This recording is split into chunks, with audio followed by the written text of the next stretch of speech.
I want to start this morning with reading a few prayers to you. Some you might recognize as something that you've said yourself at one time or another in your life. So here's the first one. Dear Lord, all I ask is a chance to prove to you that winning the lottery will not make me into a bad person. Dear God, my prayer for this year is a fat bank account and a thin body, and please don't mix them up again like you did last year. Here's the senility prayer. God, grant me the senility to forget the people I never liked anyway, the good fortune to run into those I like, and the eyesight to know the difference. Then there's 5-year-old Johnny. Johnny told his daddy he would like to have a baby brother and offered to do whatever he could to help that happen. His dad paused for a moment, and then he replied, well, I'll tell you what, Johnny, if you pray every day for 2 months for a baby brother, I guarantee you that God will give you one. Johnny responded eagerly to his dad's challenge and went to his bedroom early that night to start praying for a baby brother. He prayed every night for a whole month. But when he told his friends what he was doing, they laughed at him. They said, that's ridiculous. That's not how you get a baby brother. It never works. Johnny, ever impressionable at 5 years old, quit praying for the last month. But after another month, Johnny's mother went to the hospital. When she came back, his parents called him into the bedroom. He cautiously tiptoed into the room, and there was a little bundle lying right next to his mother. His dad pulled back the blanket, and there was not only one baby brother, but 2. His mother had had twins. Johnny's dad looked down at him and said, now, aren't you glad you prayed? Johnny hesitated a little, and then he looked up at his dad and said, yeah, but aren't you glad I quit when I did? And finally, I want to end with one last prayer said by a minister at a very large church. Dear Lord, he began with his arms extended and a rapturous look up to heaven. He said, Dear Lord, without you, we are but dust. He would have continued, but at that very moment, a little girl in the front turned to her mother and says, Mom, what is but dust? So you see, life is full of prayers, all kinds of prayers. But the question that I get asked most often is, do UUs pray? Now, UU is short way of saying Unitarian Universalist, because that's a mouthful for our visitors. So, do UUs pray? And if so, what and who do we pray to? So first questions first. Do UUs pray? Well, I'm a UU, and I pray all the time. So the short answer is yes, UUs pray, at least some of us. The long answer is a bit more complicated than that, because our faith, the Unitarian Universalism, is a faith that is open to many different beliefs, including yours. That means that we have Christians here, we have Jews, we have Muslims, we have agnostics, people who claim neither a faith in or a disbelief in God, believing that there's no way to say for sure if there's a God or if there isn't one. We have humanists here who believe not in the supernatural, but that human beings have dignity and worth and can arrive at self-actualization with reason and how they live their life. We have pagans here who find their spirituality in nature. We have Buddhists, Hindus, and even atheists here, all who come together to worship and be in community. Unitarian means we believe at most that there is one God, one higher energy, one maker of life. There isn't a Catholic God and a Baptist God and a Methodist one and 9,000 Hindu ones. It reminds me of the joke where one team says to another team member after a long, hard race, "What did you do to win the race? What was your secret?" The winner said, "I prayed." His teammate protested, "Well, I prayed too." And the winner said, "Well, yeah, but you're not Baptist." Implying, of course, that God is. As Unitarian Universalists, we don't really believe that's how it works. If there is a God, she is not Baptist or any other religion. It is the same God, the same sacred power, sacred being, divine energy for everyone.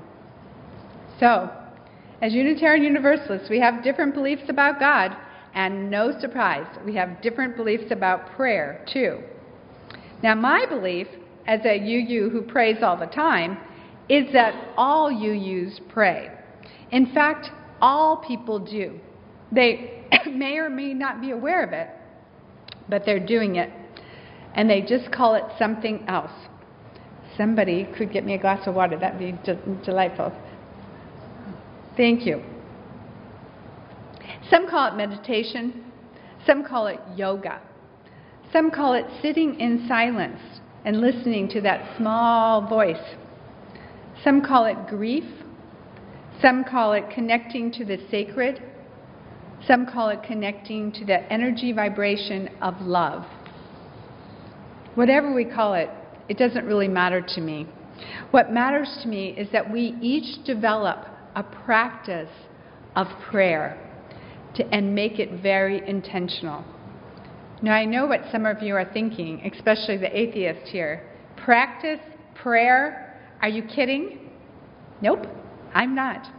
I'm suggesting that before you reject the idea completely, that you listen to the different types of prayer that there are.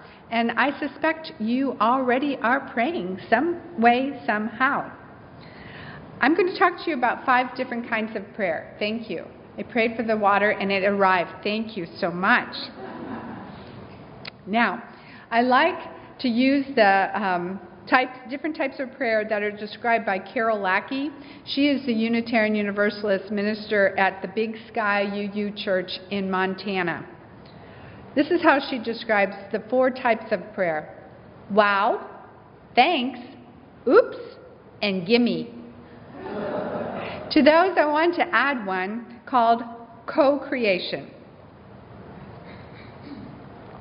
I will venture to say that every single person in here has had a wow prayer at some time in their life. Wow is when we have to stop in our tracks, we have to pull over the car, and we have to look at that amazing sunset. Wow prayer happens when somebody hands you a brand new newborn baby. It's like, wow. Or when you go to a concert and it just takes your breath away. It's so gorgeous. Wow. Or when you go to the Sistine Chapel and you look up and you're like, wow. Wow is what I think as a prayer. It's an exclamation saying, there is something amazing that I am witnessing that's bigger than me. And this exclamation goes out away from us, out into the universe. Wow! And I think it has an impact to let the energy flow with all of that positive wow. If you believe in physics, and you believe that we are energy in motion, and that we are all connected with energy, as Albert Einstein told us, then sending that wow, wow prayer out into the world impacts the energy of the world. And I believe that that's part of prayer, to interact with that energy, that larger energy than ourselves out in the world, maybe the energy of the universe. Some call this God. I went to hear an imam speak not too long ago at an interfaith ministry meeting, and the imam said there are 3 ways that Muslims believe that the human being can experience Allah or God. One way was to read and study the Quran. The Christian faith, we read and study the Bible. The second way was to go to the mosque and pray 5 times a day. And the third way was to go into nature.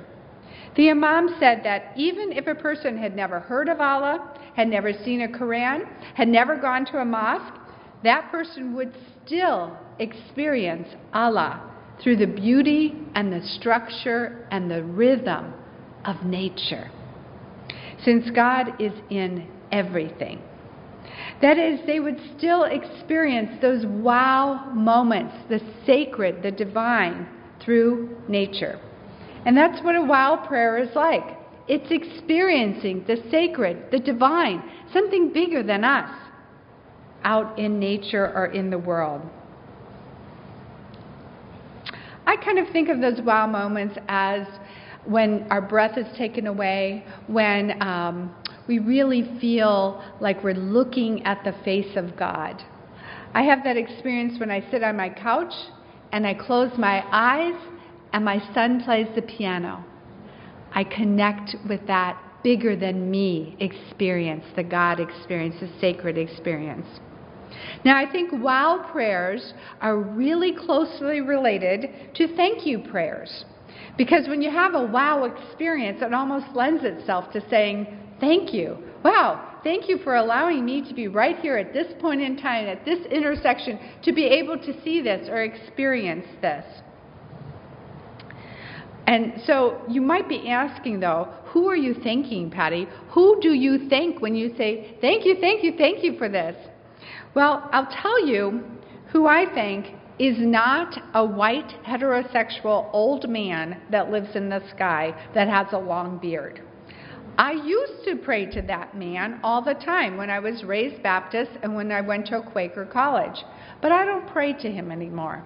I pray to the great mystery of life. I pray to the universe, and I say thank you for letting me have these incredible experiences as I'm journeying down the path of life, the adventure of life. For convenience sake, I often label it God. I often say, thank you, God. But I really mean, thank you, life. Something amazing. The life force, the energy, the miracle of getting exposed to those wow experiences. Sometimes I just want to shout out loud, thank you, thank you. Oh my goodness, I'm the luckiest person alive. What about you? Do you say thank you prayers? Do you, because today I'm really just telling you my thoughts about prayers, but I would like to know your thoughts about prayer as well. This is the faith where you can be open in your search to understand what or who God is and also what prayer is without judgment.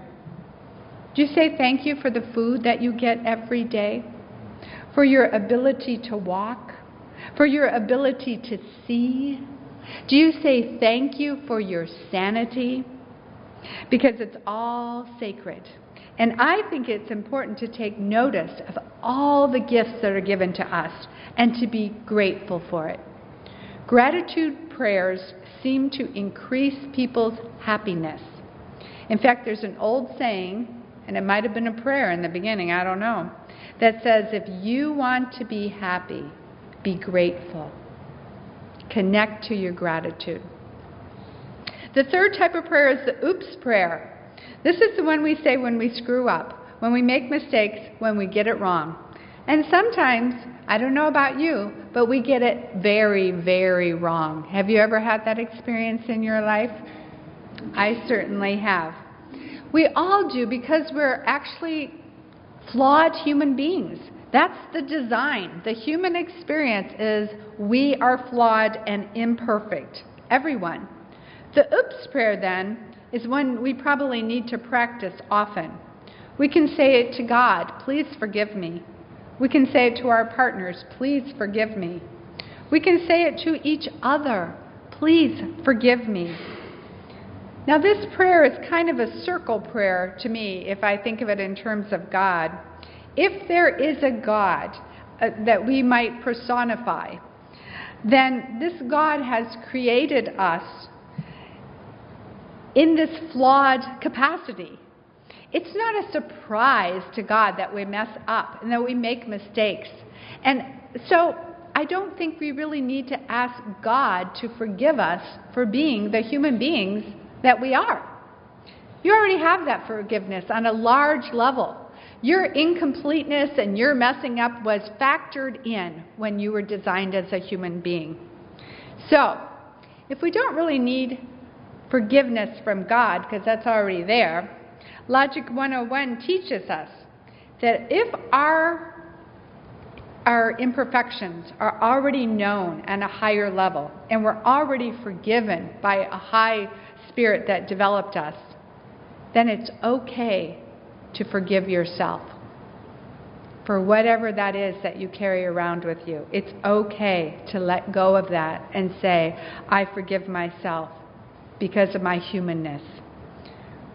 We don't have to say it to God. We have to say it to each other and to ourselves. I am sorry. Please forgive me my humanness. Please forgive me my unthoughtfulness, my unkindness, my explosiveness, my forgetfulness.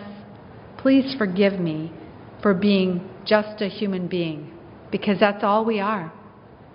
And I believe that humility, sitting in that humility of, oh, I'm really sorry, is a prayer. So you may have been doing this prayer all along and not known it.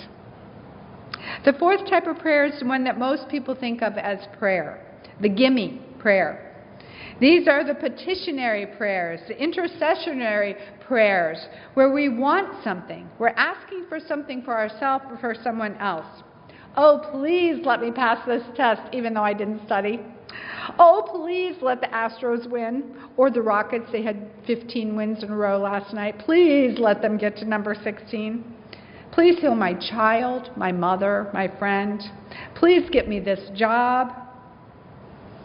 Now, personally, I don't believe that there's a being in the sky that grants wishes. I don't believe that there's a magician up there with a magic wand going, boop, boop, okay, well, you get an A on your test today, even though you didn't study. But I do think that it's good to ask for what we want, to really kind of figure out in those gimme prayers, what is it that I want in my life? Reminds me of this small boy saying his nighttime prayers. A little boy was kneeling beside his bed with his mother and grandmother and softly saying his prayers.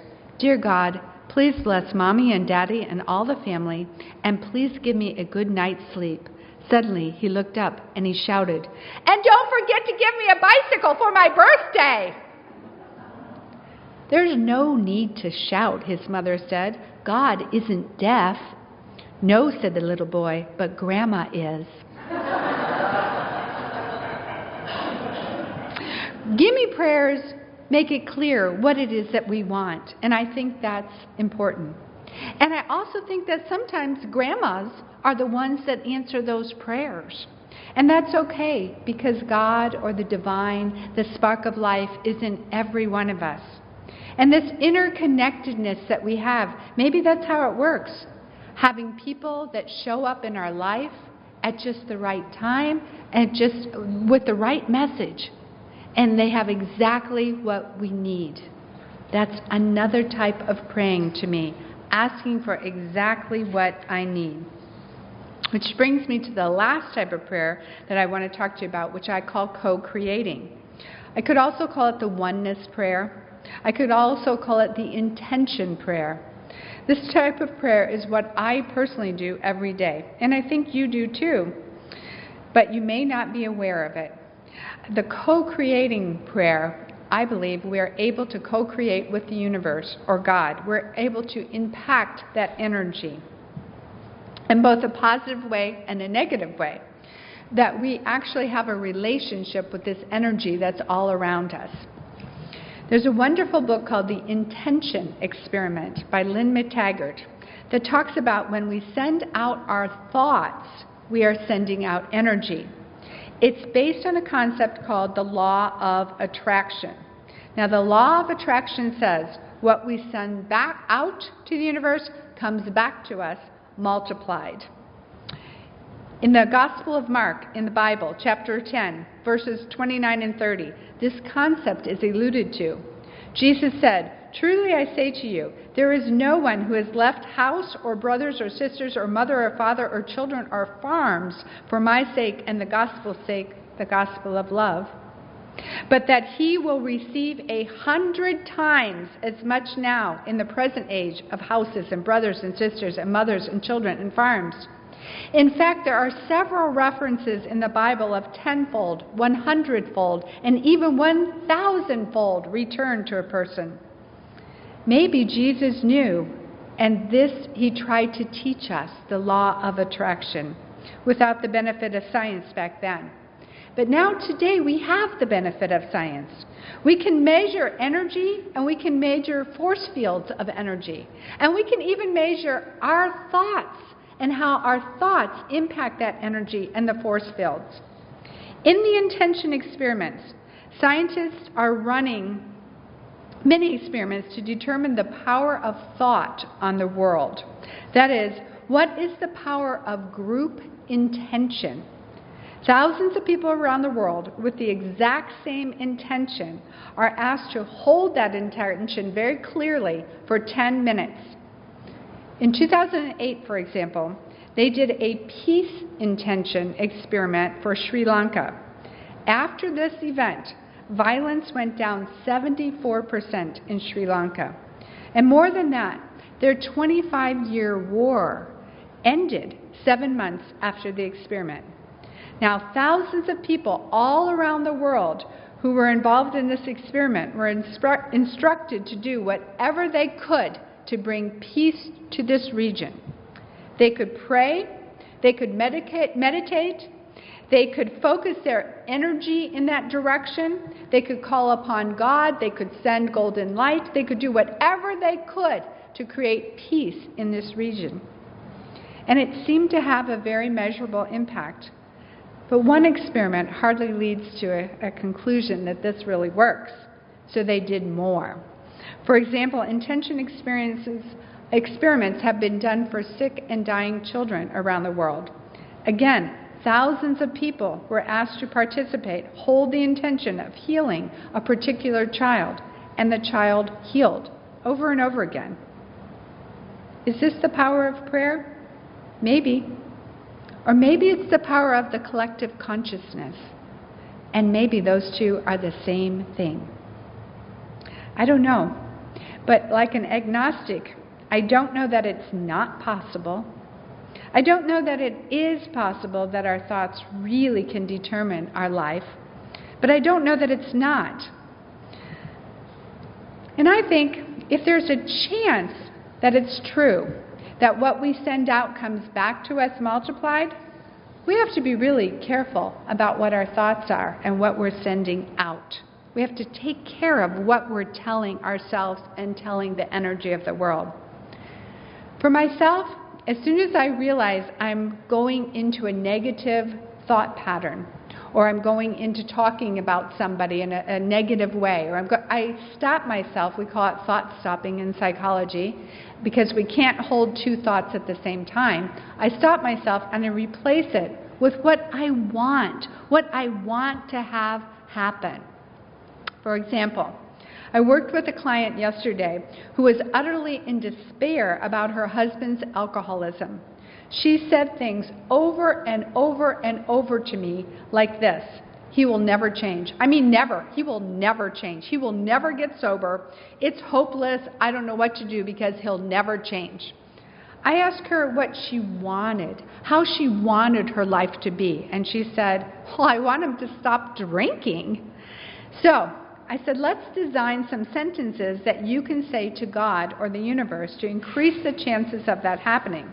First, she had to stop and get rid of all those negative messages she was thinking and saying almost constantly, obsessing about it, and replace them with, I am happily married to a man who is alcohol-free.